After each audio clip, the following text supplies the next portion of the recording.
Olá, sejam muito bem-vindos ao canal Fla News 360, o seu canal de notícias do Flamengo. Já se inscreva em nosso canal, ative o sininho das notificações, para não perder as notícias do Flamengo. Curta e compartilhe com todos seus amigos rubro-negro. Tite vê pressão aumentar no Flamengo, e jogo da Libertadores pode definir futuro do técnico.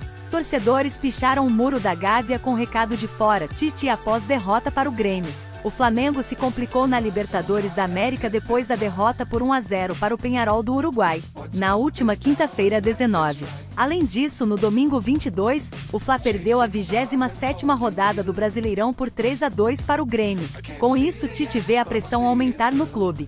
Apesar da sequência de jogos ruins, dirigentes rubro-negros bancam a permanência de Tite e não pensam em demitir o técnico. Inclusive, conforme antecipado pela reportagem do Coluna do Fla, os cartolas não cogitam demitir Tite antes do jogo de volta do Flamengo na Libertadores. Contudo, a depender do resultado no Uruguai, a situação do treinador pode se complicar. O reencontro. Em suma, a derrota do Flamengo em casa complicou a vida do rubro-negro em busca da classificação às semifinais da Libertadores. Isso porque o reencontro com o Peñarol na próxima quinta-feira 26 vai acontecer no Estádio Campeón del Siglo, em Montevidéu, no Uruguai, a partir das 19 horas, horário de Brasília. Para avançar direto na competição, a equipe de Tite tem que vencer por pelo menos 2 gols de diferença. Complicação no Brasileirão. Além de ter se complicado na Libertadores, o Flamengo também está cada vez mais longe do sonho de conquistar o Brasileirão. Isso porque a derrota para o Grêmio fez o Fla estagnar na 4ª colocação da tabela de classificação, com 45 pontos. O Botafogo, líder da competição, tem 11 pontos a mais, ou seja, 56. Torcida na bronca. Em resumo, se antes a imagem de Tite perante a torcida já estava arranhada, agora está por um fio. Não à toa, além de xingamentos e vaias nos últimos jogos, torcedores rubro-negros picharam o muro da Gávea depois da derrota para o Grêmio. Com isso, o técnico foi um dos alvos. Em uma das pichações estava o recado: "Fora, Tite". Apesar da impaciência da torcida, o Flamengo foca as energias na Libertadores da América. O objetivo é ir com força máxima e voltar do Uruguai com a vaga garantida nas semifinais da competição continental. Flamengo encara o Peñarol Uruguai na próxima quinta-feira 26, no Estádio Campeón del Siglo. O Flamengo está com as atenções voltadas para o jogo mais importante da temporada 2024. Na próxima quinta-feira 26, o time carioca encara o Peñarol Uruguai no Estádio Campeón del Siglo, pela volta das quartas de final da Libertadores. Para a partida em Montevidéu, no Uruguai, o rubro-negro já definiu a programação. De acordo com a apuração da reportagem do Coluna do Fla, nesta segunda-feira 23, o elenco do Flamengo se reapresenta às 15 horas,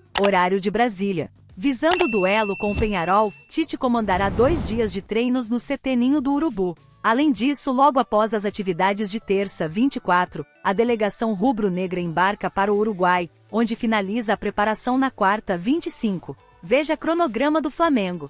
Segunda-feira 23, treino no CT Ninho do Urubu. Terça-feira 24, treino no CT Ninho do Urubu mais viagem para o Uruguai. Quarta-feira 25, treino no Uruguai. Quinta-feira 26, Peñarol contra o Flamengo.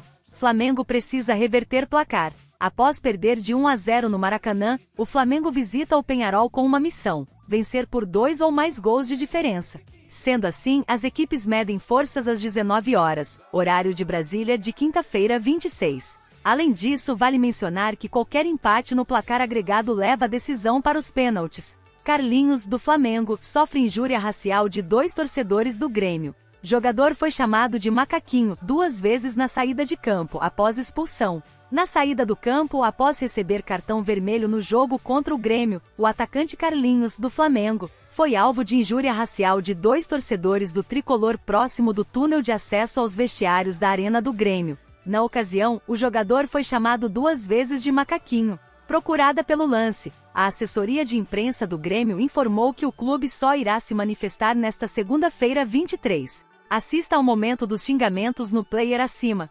Flamengo vacila, tem jogador expulso e perde para o Grêmio em Porto Alegre. Carlinhos foi expulso aos 13 minutos do segundo tempo, por agredir o zagueiro Kahneman, do Grêmio, em lance fora da disputa pela bola.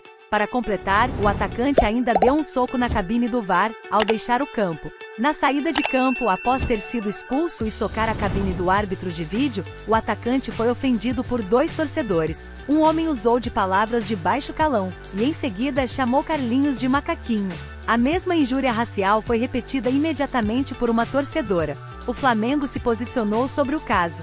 O Clube de Regatas do Flamengo informa que o atleta Carlinhos sofreu injúrias raciais ao deixar o campo após ser expulso na partida deste domingo 22. Contra o Grêmio em Porto Alegre. O jogador diz ter escutado imitações de macaco e em um vídeo de uma matéria do veículo Lance, ouve-se nitidamente uma voz proferindo a palavra macaquinho. O Flamengo apoia totalmente o atleta, repudia o ocorrido e aguarda posicionamento da CBF. Flamengo e Naturgy avançaram nas negociações para a desocupação da empresa de gás do terreno do gasômetro, comprado pelo clube em leilão promovido pela Prefeitura do Rio. A Naturgy possui uma pequena área do espaço, e iniciou conversas com a Prefeitura para deixar o local a fim de que o Flamengo possa tomar a posse completa e implementar o seu projeto. A negociação tem a participação ativa dos setores jurídicos de todas as partes, mas até agora não houve qualquer impeditivo do gênero, apenas questões técnicas consideradas solucionáveis. O que diz a empresa? Em nota ao blog, a Naturgy informou que os temas relacionados à construção do estádio na área do gasômetro são de ordem técnica, passíveis de solução e estão em tratativa entre as partes. Ou seja, tudo que pertence à empresa e ocupa no momento o terreno do gasômetro poderá ser deslocado para outro lugar sem prejuízo ao projeto do Flamengo. Não há nada que impeça o projeto de sair do papel, segundo apurou o blog. No Flamengo, a confiança na Prefeitura do Rio para resolver qualquer impasse é grande. O prefeito Eduardo Paes afirmou que Flamengo não precisará arcar com custos de retirada de estrutura no gasômetro. Outro impasse resolvido. No meio dessa conversa, o Flamengo conseguiu destravar os obstáculos interpostos pela Caixa, que perdeu o terreno, e recuou das ações na justiça para que o impasse seja resolvido. Isso só foi possível com muita articulação política e a participação do presidente Lula e do prefeito do Rio, Eduardo Paes, em encontro com o presidente do banco, Carlos Vieira, em Brasília. Flamengo já conversou com Luiz Castro para substituir Tite e troca pode acontecer ainda em 2024. Treinador português, livre no mercado e com boa passagem pelo Botafogo, ganhou força para assumir o comando técnico do Fla. Flamengo começa a analisar nomes? Quando Tite foi contratado em outubro de 2023, muitos tinham certeza que seria o início de tempos muito vitoriosos. Afinal, notícias do Flamengo sempre mostraram que trata-se de um treinador que comandou a seleção brasileira nas últimas 2 Copas do Mundo e que, em tese, tinha mercado na Europa.